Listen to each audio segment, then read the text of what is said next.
significant moment and a very significant event.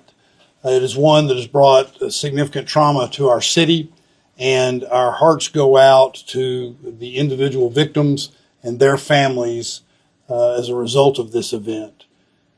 I want to reiterate something I said earlier this morning, and that is my deep thanks and pride in the work that has been done by our first responders and by our police. There is no question in my mind that the quick response of the police officers and of our EMS personnel and those professionals made a difference and saved lives. That is an important thing for us to keep in mind as we go through this and we go both the trauma of this and the investigation. And that is the very professional, extremely competent and quick response of our police and our EMS personnel saving lives under these circumstances. The other thing I will point out is that this is, and you'll hear this from professional law enforcement here in just a moment, this is an ongoing investigation. We are going to work to make sure that the public has information as thorough and as rapidly as is professionally appropriate as we continue with this investigation. But I'm going to let the professionals tell you more about that. I just want to make sure everybody understands we're doing this well and we're doing it right, but that sometimes takes time. But we will make sure that the public has the information as rapidly as is professional and appropriate. And with that, I'm going to turn it over to our police chief, Lisa Davis. Thank you, Mayor. As always, appreciate your leadership. Again, condolences to families. And there are families right now that are unfortunately identifying their loved ones. We have families that are at hospital rooms waiting for outcomes from surgery. That's the reality of what we're dealing with today. So let's talk about what happened, what we know. Around 1:58, we had a call came in that someone was shooting around the bar, Buford's bar. We know that a vehicle, a large SUV, drove several times around the block in that area. At one point, he put his flashers on, rolled down his window, and began using a pistol shooting out of his car windows, striking patrons of the bar that were on the patio and that were in front of the bar. He then proceeds westbound on 6th Street, goes to Wood Street where he parks his car, gets out, once again starts shooting his gun at some people that are walking by. He then walks east on 6th Street. At that point, everyone knows the amount of resources we use on East 6th Street, a large crowd, a large entertainment area here in Austin, where officers along with EMS and fire are staged for the weekend. And so you're talking, when this came out, we were about 56 seconds away coming from east to west Austin, and that saved multiple lives. As the officers were responding, again, our suspect was coming toward East Austin, or East 6th Street. Officers were coming toward him, and at the intersection, he was shot, and he was killed. At this time, again, I want to thank our partners, our federal partners, our EMS, fire, crime scene, our victim services that are on scene. Again, this is really tough time for the city of Austin. At this point, I'll go ahead and turn it over to FBI for some comments from them as well. Thank you, Chief. Again, Alex Dorn, I'm the Acting Special Agent in charge for the San Antonio Field Office of the FBI. We want to extend our deepest condolences as well to the victims and their families of this tragic incident. I also want to sincerely thank Austin Police Department and the officers for their extremely rapid response to the incident. There is no doubt that those officers saved countless lives with their quick reaction and quick training to respond to the shooter and address the threat. The FBI is working in lockstep with our partners, with Austin Police Department. We have members from our evidence response team as well as our many other specialty teams, including our digital forensics folks that are on scene, helping to address the scene and gather additional evidence. Obviously, it's still way too early in the process to determine an exact motivation, but there were indicators that on the subject and in his vehicle that indicate potential nexus to terrorism. Again, it's still too early to make a determination on that. That's why we are investigating it very closely with our partners with Austin Police Department.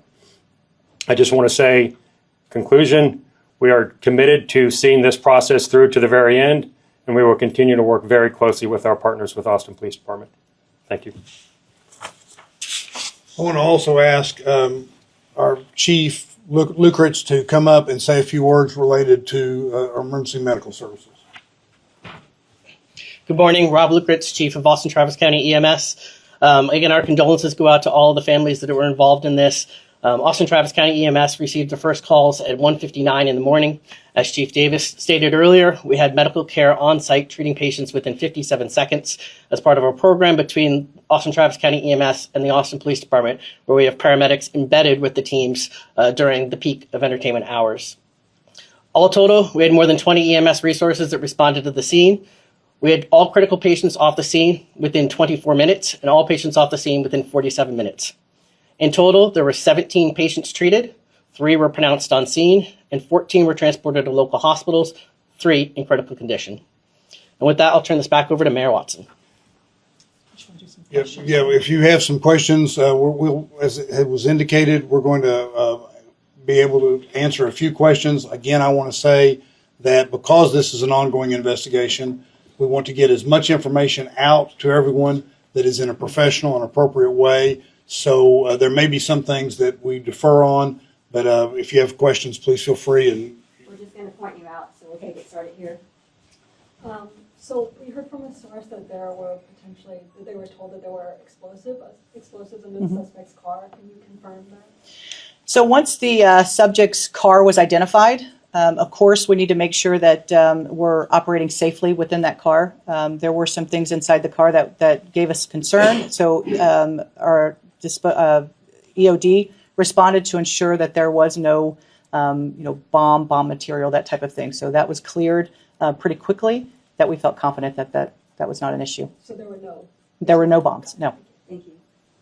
Was he ever in the bar with guns, or when did he? He never entered the bar. Like I said, he drove by, was firing outside the window with a pistol. Once he exited the vehicle after parking on wood, he exited with a rifle at that point. Do you have any questions? No? Yeah. Good? Good? All right, next. Can you kind of just describe the general setup of police and EMS presence in this area of town on a typical Saturday and a little more of what happened last night? Yeah, I think it just goes to show what that coordination is. We know, East 6th Street is a large party atmosphere, and streets are closed, they're opened. We're mitigating a lot of people in that small space.